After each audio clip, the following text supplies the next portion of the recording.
In my last video, I started off with the origins of Zionism, and I was working with this book, The Making of Modern Zionism, The Intellectual Origins of the Jewish State, by the Israeli political science scholar Shlomo Avnery.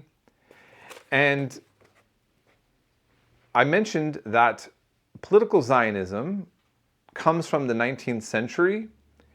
It was a Jewish nationalist ideology with the idea of creating a Jewish state through colonization in Palestine.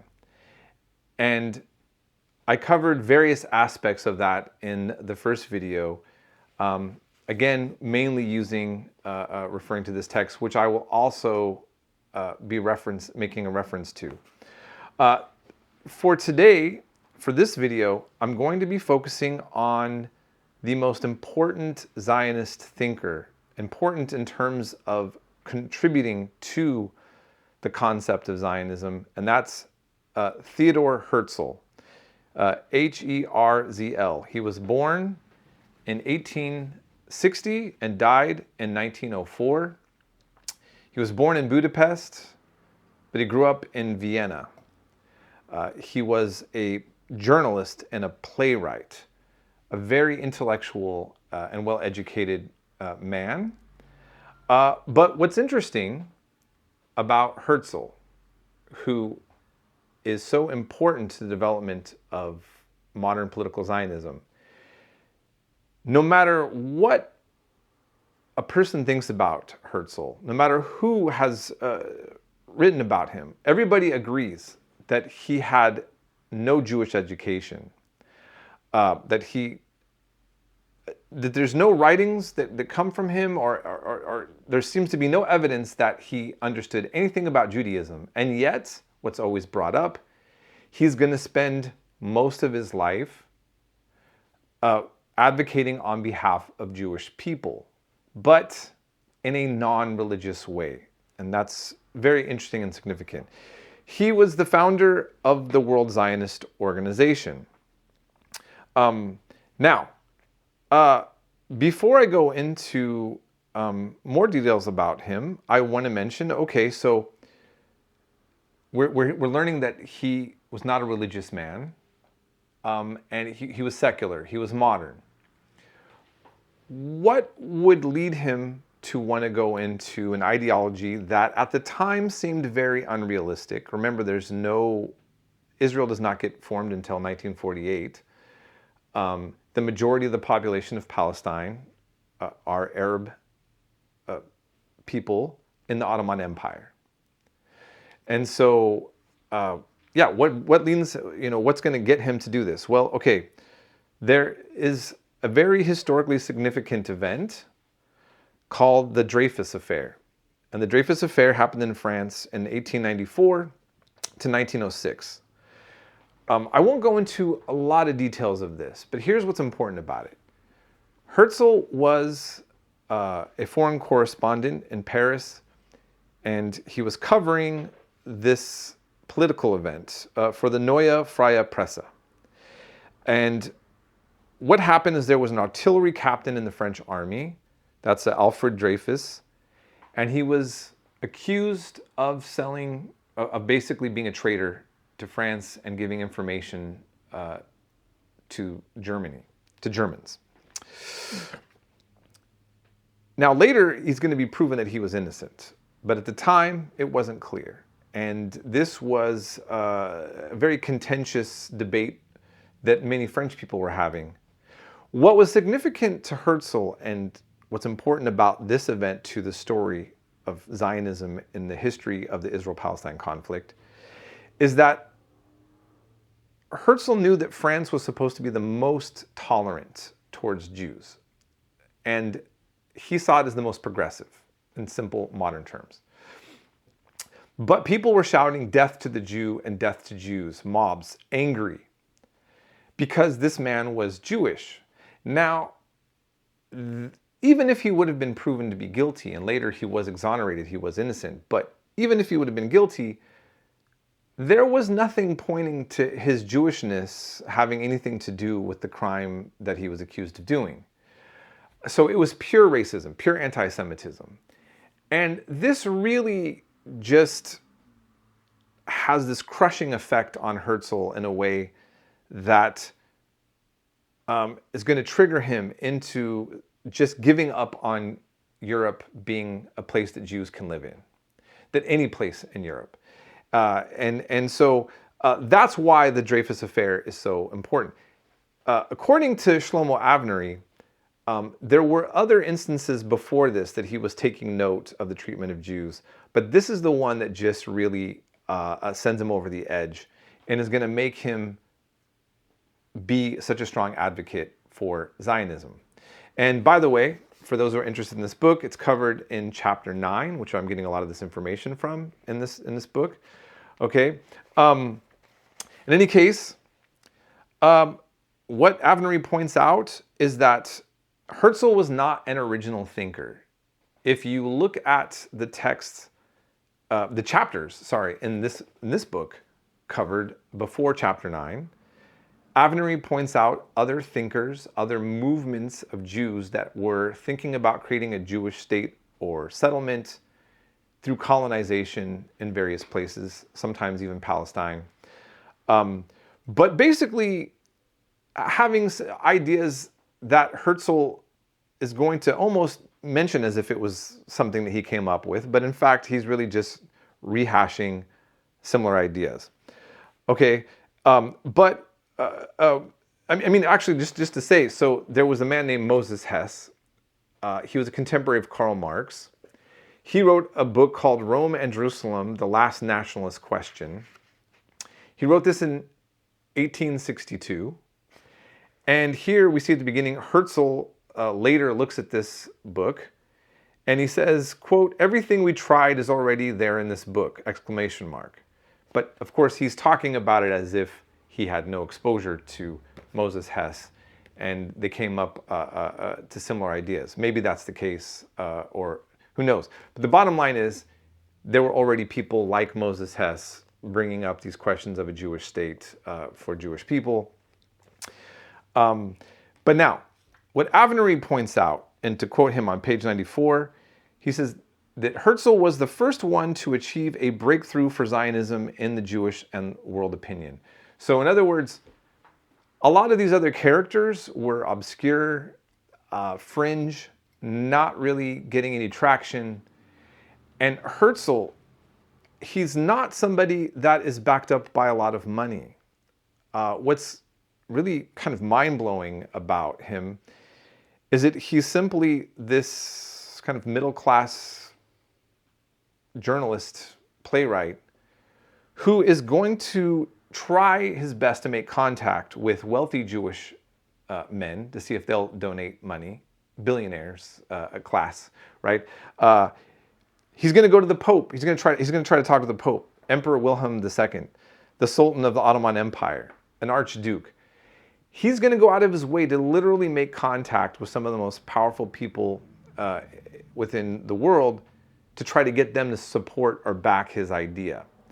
And he doesn't get anybody to back him. But what's amazing is this tenaciousness, the tenacity of him, to even the boldness. And Avnery talks about him being a very kind of arrogant, fixated, aggressive personality.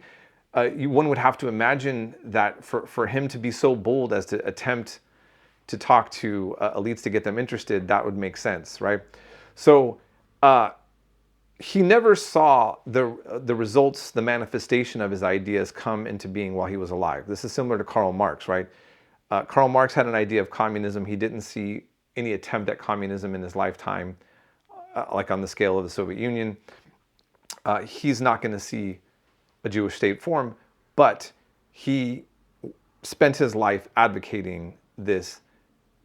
And so what I want to do now is, having said that, just focus on some of the primary sources of his ideas and look into what he actually said.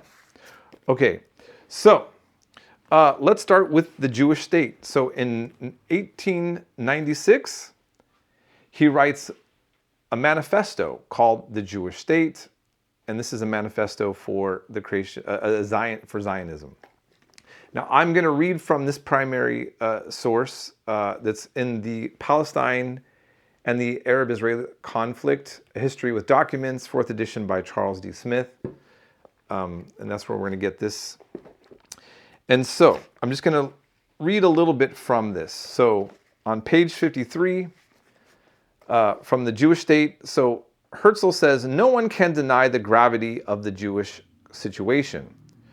Wherever they live in appreciable number, Jews are persecuted in greater or lesser measure. So here's what's important to note. Herzl is addressing the idea of Zionism as a way to remedy the problem of anti-Semitism, of anti-Jewishness against Jewish people. That's the first part of it. And then he says, later, modern anti-Zionism is not to be confused with the persecution of the Jews in former times. Though it does still have a religious aspect in some countries, the main current of Jew hatred is today a different one. In the principal centers of anti-Semitism, it is an outgrowth of the emancipation of the Jews when civilized nations awoke to the inhumanity of discriminatory legislation and enfranchised us. Our enfranchisement came too late. So, what he's basically saying, and this is what Avnery was discussing early on in the video, the last video I talked about, is that there was a transition from Europeans having hatred towards Jews or issue with Jews because of their religion, and then as nationalism starts emerging and liberalism, Jews end up having a problem as a minority group trying to fit into a nationalist narrative. And that's like one of the other problems. So there's a shift there. So they get freed from the ghettos in some places. They're no longer being seen as Christ killers necessarily, you know. But now in a world where the majority of, you know, if Sweden is for Swedes, where would a Jew come in, right? This is what the world that he was dealing with. So then he says, going down further, is Palestine or Argentina preferable? So he poses the issue of Palestine, but he even says maybe Argentina. In other words, give us any place. But ultimately he says Palestine is our unforgettable historic homeland. He does not make a mention of religion again here. Remember, he just says historical homeland. And then he says, we should there form a part of a wall of defense for Europe and Asia, an outpost of civilization against barbarism. By the way, you will see this in a lot of Zionist texts that we're going over, in other Zionist texts, and actually recently I heard some Israeli politicians using this same commentary as they were fighting in their battle against Hamas, civilization against barbarism, okay? And it says, we should, as a neutral state, remain in contact with all Europe, which would have to guarantee our existence. So, if you remember, if you had a chance to watch my last video on part 1, I referred to Alan Dershowitz's book, The Case for Israel, where he basically says that the people who are accusing Israel of being a colonial settler project that was backed by imperialism, that's just garbage. He said that's just leftist propaganda. Well, here we're seeing the primary source. It's quite clear that Herzl himself is seeing this. He's mentioning a colonial project in which they are an outpost for Europe, and it would have to be backed by some outside European power. So that's a part of what is in the Jewish state, one of the most solid manifestos of Zionism right here.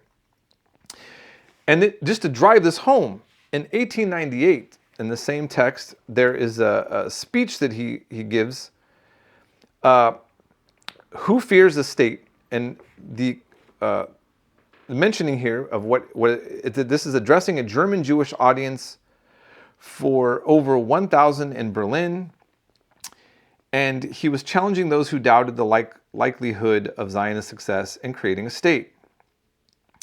And then it mentions here, the editorial source says, Herzl employed arguments that reflected the assumptions of an imperial age when settlement of non-Western lands was the norm.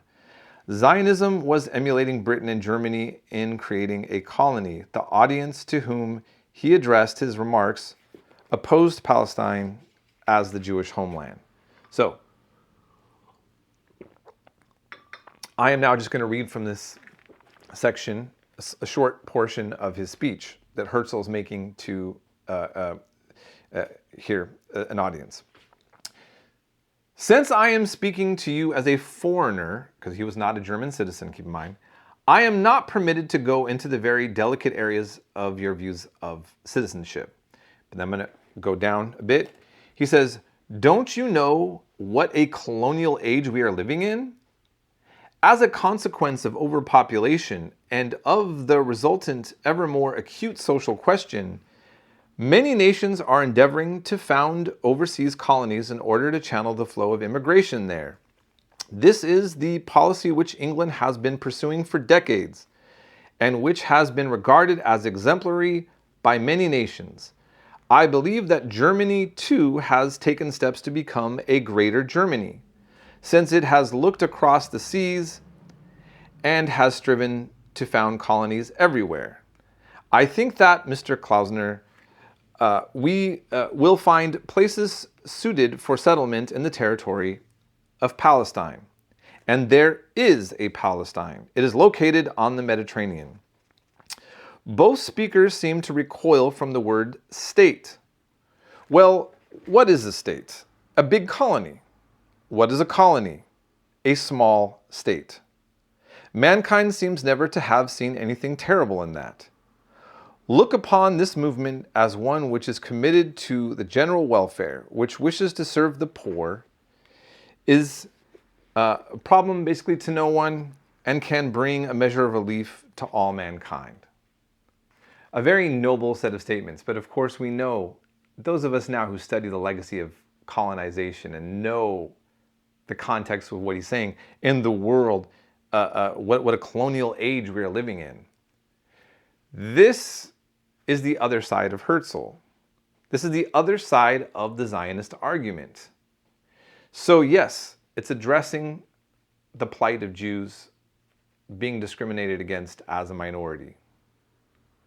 But it's embracing the idea of colonization as a positive thing for the world, and not hearing the voice of those who are living in areas that would be colonized, because we now know, of course, that people don't like to be colonized by other people, and that it's not necessarily going to be seen as a good thing.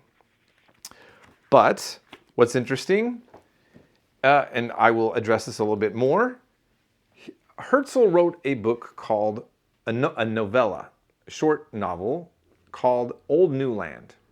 And he wrote this in 1902. And this was a trend at the time, that when you had a sort of utopian vision of the future, you would write a novel and tell the story of like what the world would look like that you're trying to create. Okay? And there was a lot of socialists that were doing this. And one of the things that Avnery talks about is that while Herzl seems to be somewhat conservative on his politics in his day-to-day life, the vision of a Jewish Palestine seems to be a part of more or less this kind of socialist liberal society visions that were also in other novellas. But what I want to bring up is, again, he brings up the topic, he has characters that will bring up certain topics to address things that he knows are going to be debated about in the subject of Zionism. So if we start with page 14 and 15, he has a man, Dr. Weiss, and I'll just quote it here, read right now. It says, Dr. Weiss, a simple rabbi from a provincial town in Moravia, did not know exactly in what company he found himself, and ventured a few shy remarks. A new movement has arisen within the last few years, which is called Zionism. Its aim is to solve the Jewish problem through colonization on a large scale. All who can no longer bear their present lot will return to our old home, to Palestine.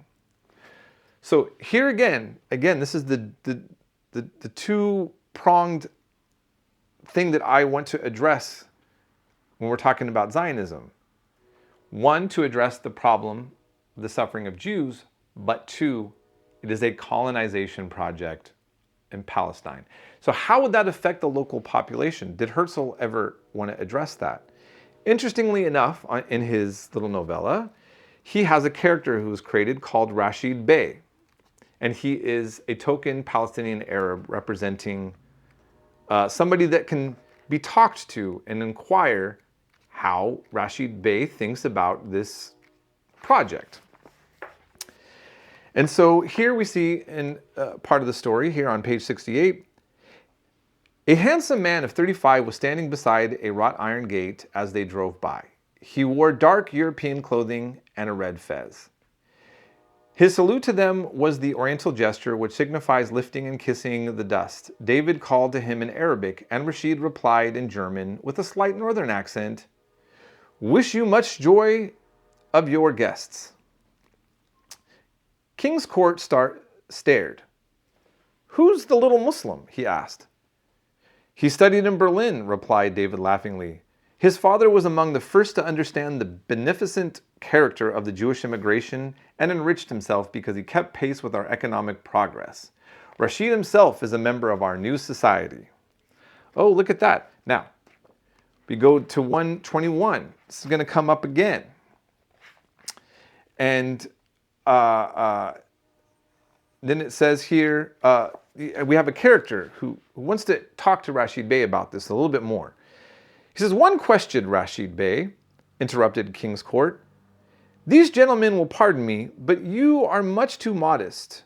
Were not the older inhabitants of Palestine ruined by the Jewish immigration? And didn't they have to leave the country? I mean, generally speaking, that individuals here and there were the gainers proved nothing." "What a question! It was a great blessing for us all," returned Rashid.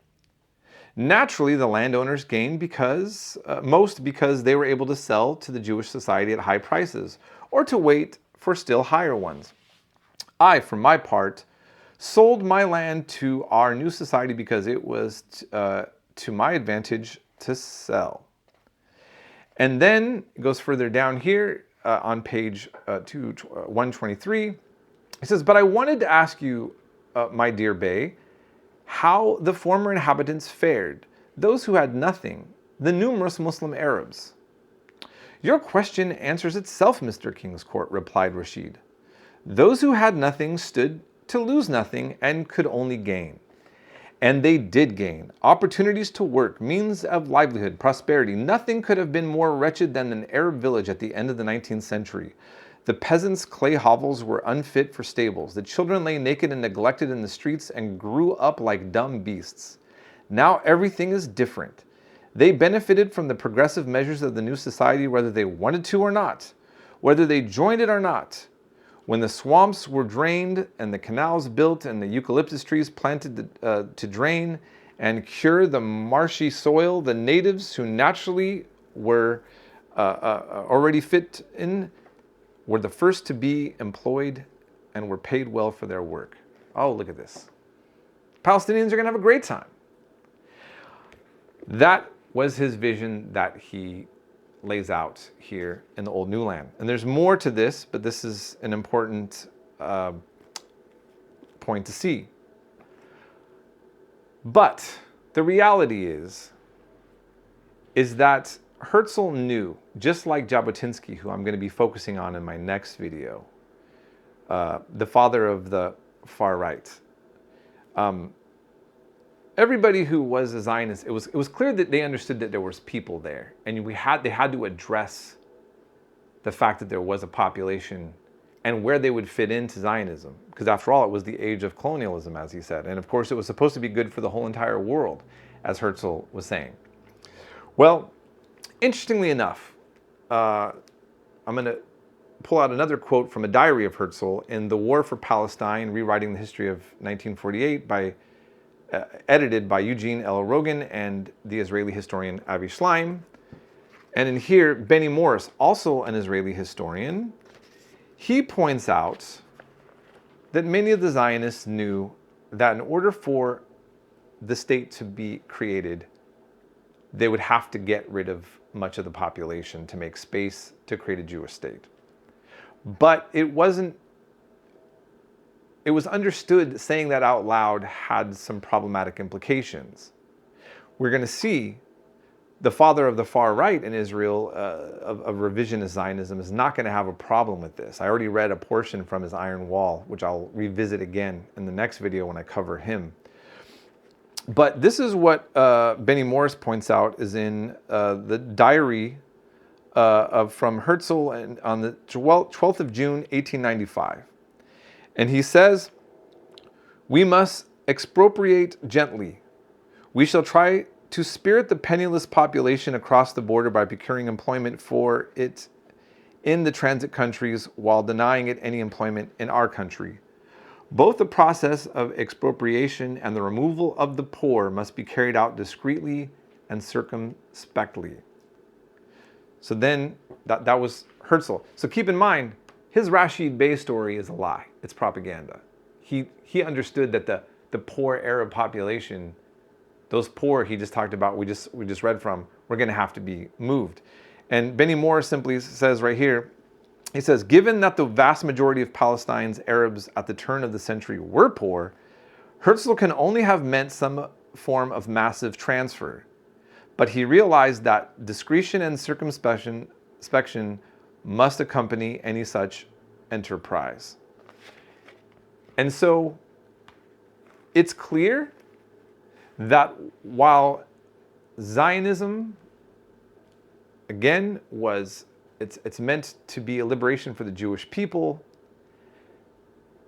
when we look at the current Israel-Palestine conflict, we can see from the beginning that the status of the Arabs, that the Zionists looked on them condescendingly, paternalistically, and they thought of them the same as every colonial project. This was a population that was going to have to deal with being dealt whatever hand the Zionists were going to need to do in order to make a Jewish state. And I think it's important, by looking at these primary sources, to realize that knowing what was actually said by these early Zionists and looking at this time period is going to help us realize where the truth is at and how to discern more of what is happening currently with the Israel of war on Gaza and the Israeli military's battles with Hamas, and the presupposition that Israel has as a state regarding the Palestinian population. Can't overstate that enough. And so I'll leave it here. In the next video, I will focus on the primary sources and the life and legacies of Jabotinsky, who is influencing the majority of the Israeli government currently.